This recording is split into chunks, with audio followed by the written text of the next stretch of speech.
Hello and welcome to my YouTube channel English by Vinit Srivastava. This is Vinit Srivastava.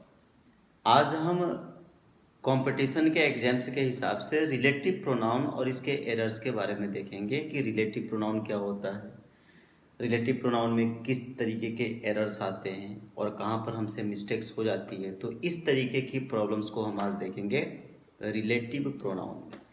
Relative pronoun जैसा कि नाम से ये clear है, ये रिलेशन को शो करता है। ठीक है, रिलेशन बताता है, कहीं ना कहीं उस रिलेशन को हमारे शो करता है। तो आपके सामने मैं 3 सेंटेंसेस को बता रहा हूँ, आप उस देखो कि कहाँ पर उसमें किस तरीके से कैसे सेंटेंस को ऐड किया गया है। तो आप रिलेटिव प्रोनाउन को देखिए, यहाँ पर समझिए इसे ध्यान से। Most important topic according to competitive exams. I met Hari, Hari had just return. अब आप सेंटेंस को देखो, ये 2 अलग अलग सेंटेंसेज है ये। I met Hari, Hari had just return. अब यहां पर हरी है और यहां भी हरी। अब इस सेंटेंस को 2 अलग अलग सेंटेंसेज है, इस सेंटेंस को मैं आपस में ऐड कर रहा हूं, जोड़ रहा हूं इसे मैंने रिलेटिव प्रोनाउन कहा, जब ये जोड़ेंगे तो रिलेटिव कंजंक्शन हो जाएंगे ये। तो एक ही वर्ड रिलेटिव प्रोनाउन भी होता है और रिलेटिव कंजंक्शन भी होता है। कंजंक्शन जोड़ने का, रिलेटिव प्रोनाउन जो प्रोनाउन से रिलेशन को बताए। जैसे मैंने यहाँ पे लिखा सेंटेंस आई मेट हरी, और फिर यहाँ पर हरी। हरी एक पर्सन है, इसलिए मैंने हरी को हटाया और यहाँ पर हु लिखा। अब ये सेंटेंस जुड़ा हु से, तो कंप्लीट सेंटेंस क्या बना ये? I met Hari who had just returned. कहने का मतलब ये है कि हु हमेशा किसी ह्यूमन बीइंग को जोड़ने के काम आता है। जब उसे ऐड करना हो, उससे हमारा रिलेशन बताना हो, तो हम ओनली हु का यूज करते हैं। यानी हु एक रिलेटिव प्रोनाउन है, और हु को जब हम यूज करेंगे तो केवल हम उसका यूज ह्यूमन बीइंग्स के लिए करेंगे। अब आप सेकंड सेंटेंस को देखो, I have found the pen, I lost the pen. अब इस सेंटेंस में जो द पेन है, और यहां भी फर्स्ट में भी और सेकंड में, दोनों सेंटेंस में द पेन कॉमन है। तो जब कोई वर्ड कॉमन हो, तो जब हम सेंटेंस को ऐड करेंगे रिलेटिव प्रोनाउन के द्वारा, तो जो कॉमन चीज है उनमें से कोई एक हटेगी। तो वह हटेगी, वह पहले वाले सेंटेंस से नहीं, बाद वाले सेंटेंस से उसे हम हटाएंगे।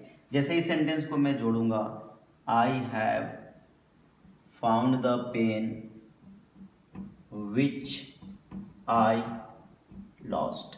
अब द पेन और द पेन कॉमन था, तो सेकंड सेंटेंस में जो पहले सेंटेंस की कॉमन चीज थी, उसका यूज हमने सेंटेंस को जोड़ते समय नहीं किया। यानी आपने क्या देखा कि एक जब नॉन लिविंग थिंग का हम यूज करते हैं, उसको ऐड करना होता है, तो उसके लिए हम विच का यूज करते हैं। आप देखो यहाँ पे, जैसे I have found the pen, ये पेन एक नॉन लिविंग थिंग है, और विच का हमने यूज करा। तो जब कभी नॉन लिविंग थिंग का हम यूज करेंगे रिलेटिव प्रोनाउन उसके जोड़ने के सेंस में, तो फिर हम विच का यूज करेंगे। मतलब which is a relative pronoun that is used only for non living things. इससे पहले हु हरी के लिए यूज हुआ था, हरी एक पर्सन है, तो who is used only for a person. अब ये थर्ड सेंटेंस है, here is the book you lent me the book. अब इस सेंटेंस को देखो आप, हियर इज द बुक, यहां भी द बुक, और यहां लास्ट वाला जो सेकंड सेंटेंस है, you lent me the book. अब यहां भी द बुक और द बुक कॉमन है, और द बुक भी एक नॉन लिविंग थिंग है। अगर मैं इसका यूज करूंगा, सेंटेंस को जोड़ूंगा, here is the book that you lent me. अब यहां पर ये जो सेंटेंस है ये कि here is the book that you lent me, मैंने दैट का यूज करा, बुक नॉन लिविंग थिंग है। तो दैट एक ऐसा रिलेटिव प्रोनाउन है जिसका यूज ह्यूमन बींग्स के लिए भी होता है और नॉन लिविंग थिंग्स के लिए भी होता है। तो हमने अभी 3 रिलेटिव प्रोनाउंस देखे यहाँ पे, who only for human beings, only for person, which only for non living things, और that for both persons and non living things. अब इसके बाद हम देखेंगे कि काइंड्स ऑफ रिलेटिव प्रोनाउंस कितने होते हैं, फॉर्म्स क्या होता है रिलेटिव प्रोनाउन का, जो फॉर्म्स होता है वो कितने तरीके के उसके फॉर्म्स होते हैं। तो इसके बाद हम देख रहे हैं कि फॉर्म्स ऑफ रिलेटिव प्रोनाउंस क्या है, इसके बारे में देख। अब हम देखेंगे फॉर्म्स ऑफ रिलेटिव प्रोनाउन की फॉर्म्स ऑफ रिलेटिव प्रोनाउन क्या है। तो forms of relative pronoun 3 kinds of forms of relative pronouns, यानी जो रिलेटिव प्रोनाउन है उसके जो फॉर्म्स होते हैं वो 3 टाइप्स के होते हैं, जिसमें सबसे पहला है नॉमिनेटिव। नॉमिनेटिव मतलब सब्जेक्ट, तो यहाँ पर हु है जो सब्जेक्ट को बताता है, सब्जेक्ट को डिनोट करता है। फिर है जेनिटिव। जेनिटिव का मतलब होता है, जैसे हम जेनिटिव को यूज करते हैं तो जेनिटिव हमारा पोजीशन को शो करता है, यानी पॉजेसिवनेस को बताता है, जैसे यहाँ पर हुज है। और फिर है अक्यूजेटिव। अक्यूजेटिव का मतलब ऑब्जेक्ट को, हुम और हु, ये दोनों ऑब्जेक्ट को बताते हैं। अब आपके माइंड में क्वेश्चन आ रहा होगा कि हु जब नॉमिनेटिव भी है तो फिर वही हु किस तरीके से अक्यूजेटिव हो सकता है। नॉमिनेटिव मीन्स मैं सब्जेक्ट को कह रहा हूँ और अक्यूजेटिव मीन्स मैं ऑब्जेक्ट को कह रहा हूँ। तो कभी कभी सेंटेंस में हुम की जगह पे हम अगर हु का यूज भी करते हैं तो हुम अक्यूजेटिव को बताता है, यानी ऑब्जेक्ट को बताता है। तो अगर आपने हुम की जगह पे हु का यूज करा तो वह भी अक्यूजेटिव के सेंस में काउंट होगा।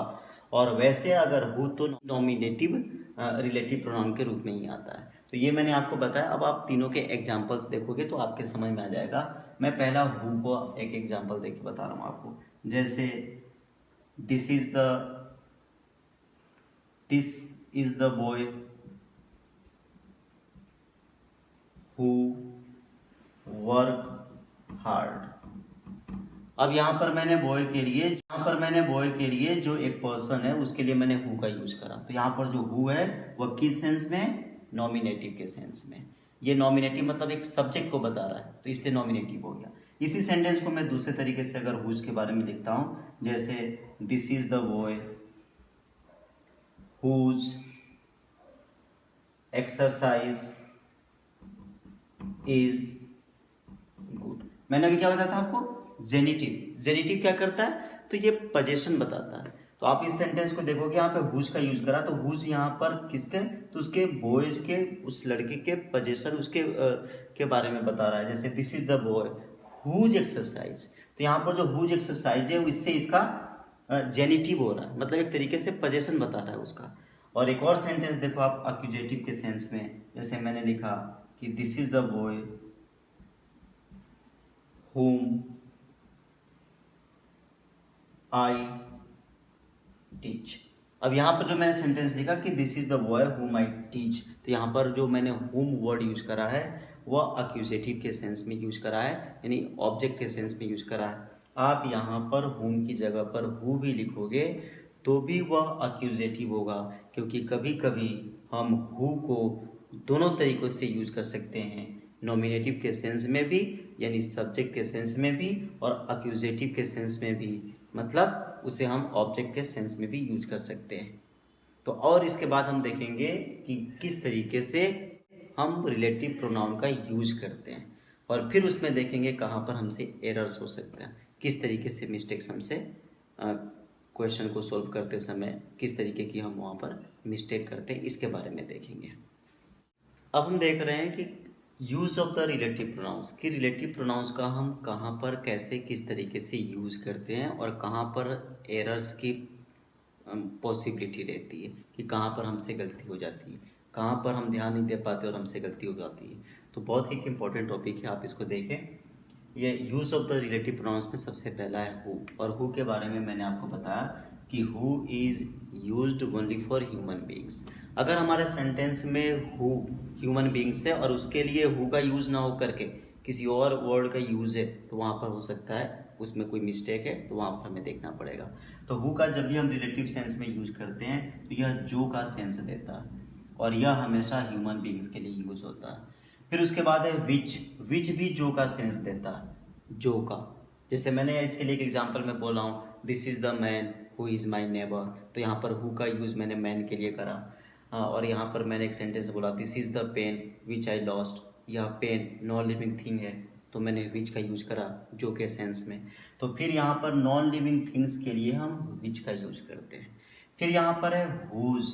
हुज हमेशा पॉजेसिवनेस बताता है, ठीक है। जैसे this is the boy whose work is very clean, तो यहाँ पर हुज उस बॉय से उसका रिलेशन शो करा मैंने, पॉजेसिवनेस बताई कि हुज वर्क, उसका वर्क यानी उस वर्क के ऊपर उसका पॉजेसिवनेस है, राइट अधिकार है, तो इसलिए हुज का अर्थ होता है जिसका। ठीक है, तो this is the boy whose work is good, whose work is nice, whose work is well. तो यहाँ पर जो मैंने वर्ड यूज करा हुज, उस वर्क से, हुज वर्क बॉय से उसका पॉजिटिवनेस है। और ये दैट है, इसका यूज भी, इसका सेंस भी जो होता है। और दैट एक ऐसा रिलेटिव प्रोनाउन है जो ह्यूमन बींग्स और नॉन लिविंग थिंग्स दोनों के लिए यूज होता है जो के सेंस में। लेकिन एक सबसे इंपॉर्टेंट चीज मैं जो आपको बता रहा हूँ, जैसे फाइंड आउट एरर में सेंटेंसेज में अगर ये वर्ड्स जो मैं आपको बोल रहा हूँ, all, same, any, none, nothing, only, as, अगर गिवन सेंटेंस में हमारे सामने all, same, any, none, nothing, only, as दिया हुआ है, तो उसमें रिलेटिव प्रोनाउन के रूप में केवल हम दैट का यूज करेंगे। अगर दैट के अलावा बाकी के हु, विच और हुज अगर वहां पर हैं तो फिर सेंटेंस में वहीं पर एरर है।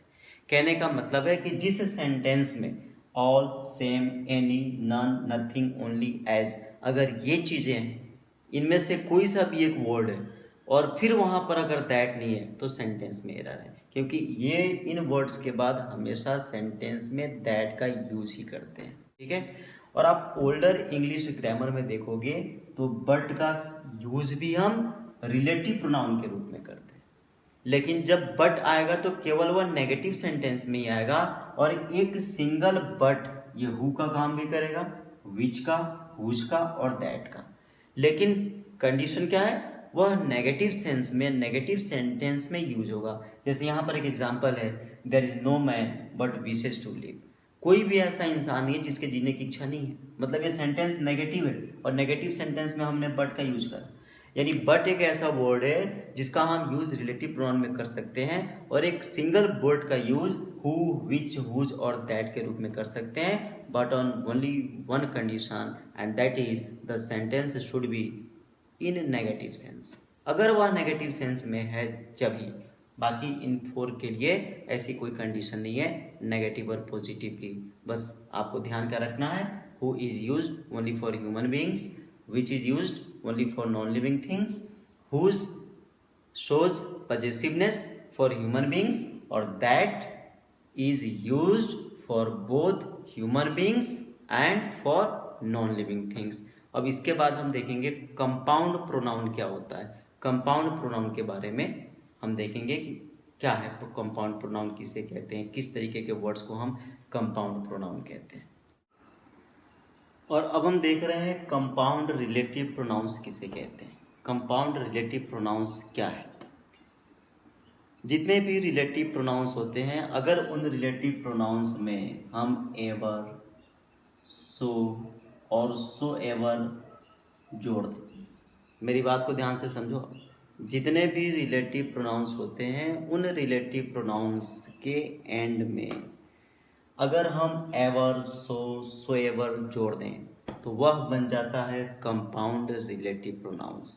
जैसे हु से हुएवर, हुज से हुजसोएवर, विच, विच एवर, व्हाट, व्हाटसोएवर। ठीक है, अब इससे पहले जो हमने रिलेटिव प्रोनाउन से पढ़े थे हु, हुज, विच और दैट, तो जहाँ पे हु का यूज होगा ठीक वहीं पे हुएवर का यूज होगा, जहाँ पे हुज का यूज होगा वहीं पे हुज सोएवर का यूज होगा, जहाँ पे विच का यूज होगा वहीं पर विच एवर का यूज होगा, जहाँ पे व्हाट का यूज होगा वहीं पर व्हाट सोएवर, दैट के सेंस में, विच के सेंस में हम यूज कर सकते हैं। तो ये थे हमारे कंपाउंड रिलेटिव प्रोनाउंस, और आज हमने रिलेटिव प्रोनाउन के टॉपिक्स के बारे में जाना कि कहाँ पर हमसे एरर्स होने की संभावना रहती है, कहाँ पे हम मिस्टेक कमिट कर देते हैं। अब यहाँ पर है कि फाइंड आउट एरर किस तरीके से आएगा, तो हो सकता है कि जहाँ पर ह्यूमन बींग्स के लिए हु एवर का यूज करते हैं तो किसी नॉन लिविंग थिंग के लिए देते हैं। जैसा कि हमने देखा था रिलेटिव प्रोनाउन के जो एरर्स होते हैं कहाँ पर किस तरीके से हैं, उसी तरीके से कंपाउंड रिलेटिव प्रोनाउंस में भी एरर्स कंपोज करके आपके सामने रखे जा सकते हैं। तो आज का हमारा जो पूरा टॉपिक था वह रिलेटिव प्रोनाउन के ऊपर था, और उम्मीद है कि आपको ये वीडियो बहुत पसंद आएगी, क्योंकि ये पूरी तरीके से कॉम्पिटिटिव एग्जाम्स के अकॉर्डिंग और उनमें आने वाले एरर्स के अकॉर्डिंग था। तो thanks for watching me, keep commenting, liking and sharing. This is Vineet Srivastava.